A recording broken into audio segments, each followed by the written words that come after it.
Monday afternoon, Austin Northcott knew something was wrong in his mid-city neighborhood. I heard screaming, like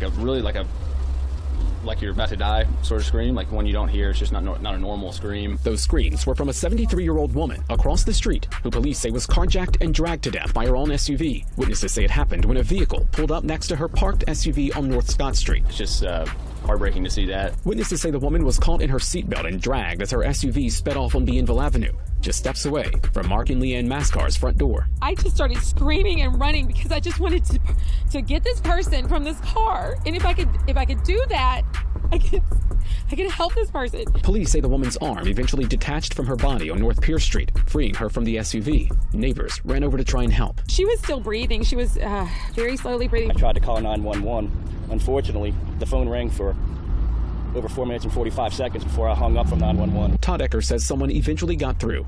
Mascar says it took 10 to 15 minutes for paramedics to get there. She's still breathing. I could feel a pulse.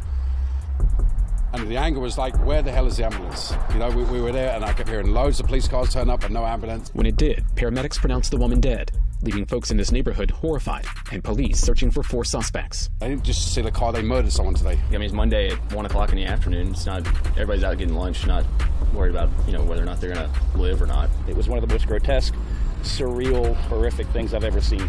Complete recklessness, abandon, no regard for human life.